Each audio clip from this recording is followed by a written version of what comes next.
Los saludo con la paz de Dios, deseando que en este día, igual que los demás, sean de muchas bendiciones para ustedes. Y quiero hablar con ustedes de ese reino que se nos ha prometido. Dice allá en Mateo 25, versículo 34. Entonces el rey dirá a los que estarán a su derecha: venid, benditos de mi Padre, heredad del reino preparado para vosotros desde la fundación del mundo. ¿Quiénes lograrán ser parte de este reino? Me gustaría ver primero, allá en Génesis capítulo 1, versículo 26, cuando Dios hizo al hombre. Dice que lo hizo a su imagen y semejanza. Sin embargo, podemos observar, dice allá en Romanos capítulo 3, versículo 23, que por haber pecado estamos destituidos de la gloria de Dios. Pero aún así, como todo padre, nos damos cuenta que sacrificó luego un corderito para vestir a nuestros padres, Adán y a Eva. Pero también es importante que nos demos cuenta que para toda falta hay una consecuencia. Y Dios sacó a Adán y a Eva del paraíso. ¿Por qué? Porque era necesario también que ellos se dieran cuenta de que su desobediencia tenía consecuencias. Aquí podemos ver ya que nuestro Dios, nuestro Padre Celestial, pues tuvo que idear en su plan de salvación el enviar a alguien a rescatarnos. Por eso podemos ver nosotros allá en Juan 3, 16, donde nos dice que Dios envió a su Hijo unigénito para que todo aquel que en él cree pues tenga la oportunidad de redimirse, de salvarse, porque Jesús es el camino, la verdad y la vida. Sin embargo, pues no podemos ignorar la condición que tenemos. Dice allá en Juan 7:38, dice: creed en mí, como dice en las Escrituras. Tampoco podría dejar una arbitrariedad, que cada quien crea como le venga en gana, de acuerdo a sus intereses o conveniencias, como se dice. Si estamos en el polvo de la tierra, ¿cuál es la bendición para quienes hemos creído en Jesús? Porque tiene que haber una diferencia. Dice allí mismo en Juan, capítulo 11, versículo 25, dice: el que cree en mí, aunque esté muerto, vivirá. Qué bonitas palabras, qué excelentes. El saber que tenemos una esperanza, que si nosotros le hemos aceptado, que si hemos hecho un pacto o un compromiso con nuestro Dios, saber que un día estas promesas se verán cumplidas. Si bien es cierto que nuestra condición actual no lo permite, ya que dice allá en 1 Corintios 13:12 que ahora vemos por espejo, pues necesitábamos ser redimidos, necesitamos nacer de nuevo, como dice ahí en Juan 3:5. Aquí entra la función redentora de nuestro Señor Jesucristo. Dice allá en Romanos capítulo 5, versículo 10, dice que Jesús nos reconcilió con el Padre, con su muerte. También nos dice en la primera carta al apóstol Pedro, en el capítulo 1, versículo 25, dice que Dios resucitó a nuestro Señor Jesucristo. Y en primera carta a los Corintios, capítulo 15, versículo 23, dice: mas cada uno en su orden, Cristo las primicias, luego los que son de Cristo en su venida. Es aquí donde nosotros podemos observar ahí en nuestras escrituras. Dice allá en Juan 5, versículo 28, no os maravilléis de esto, porque vendrá hora cuando todos los que estén en los sepulcros oirán su voz. Es así como pues a mí me gustaría que nosotros entendiéramos,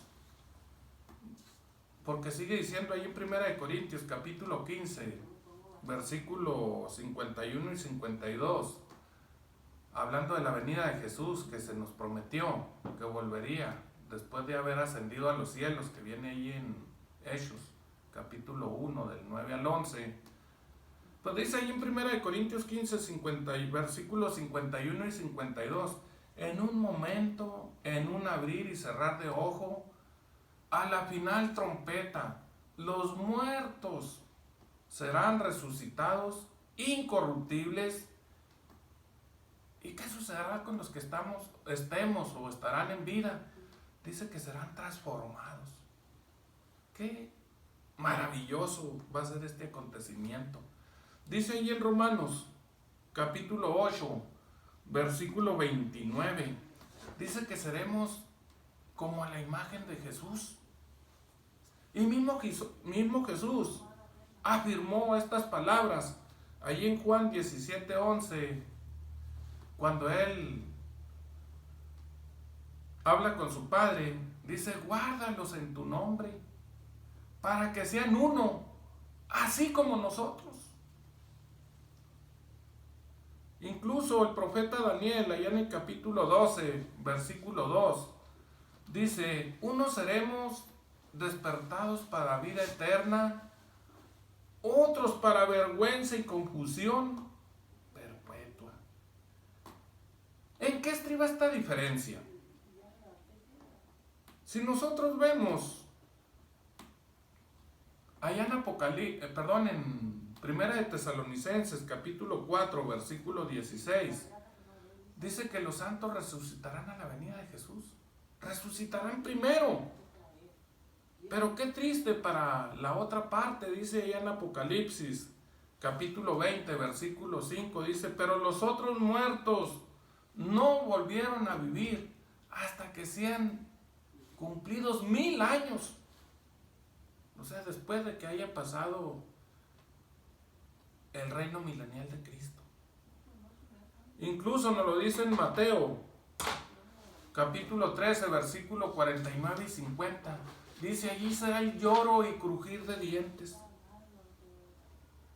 Pero ya no se podrá remediar nada. Ellos eligieron no obedecer a nuestro Dios, no aceptar a nuestro Señor Jesucristo en su corazón, y en cierta forma desecharon estos privilegios que tendremos o que tendrán los redimidos. Dice allá en el Salmo 17, versículo 15, que despertarán a su semejanza. Y en la primera carta de Juan, capítulo 3, versículo 2, dice que seremos semejantes a Jesús. ¿Quiénes serán los privilegiados? Dice allá en Mateo, capítulo 5, versículo 8, dice que los de limpio corazón. En el Salmo 24, versículo 4 y 5, dice que los limpios de manos y de corazón puro. Allí mismo en el Salmo 18, del versículo 20 al 24, dice que guarda los caminos de Dios. Y dice el profeta Isaías en su capítulo 33, versículo 15 y 16, el que camina en justicia y habla lo recto. Y fíjense lo que nos dice Hebreos, capítulo 12, versículo 14. Dice: los que viven en santidad. Por eso nos dice: buscar la paz y la santidad, sin la cual nadie verá al Señor. Es así como yo les recomiendo que se aparten de lo malo. De todo lo que hace mal hay que apartarnos. ¿Qué debemos hacer extraordinario para gozar de este reino que se nos ha prometido? ¿Qué debemos hacer? Primero que nada nos dice allá en Marcos, capítulo 16, versículo 16. El que creyere y fuere bautizado será salvo. También nos dice allá en Juan 3:5, el que no naciere de nuevo no puede entrar al reino de Dios.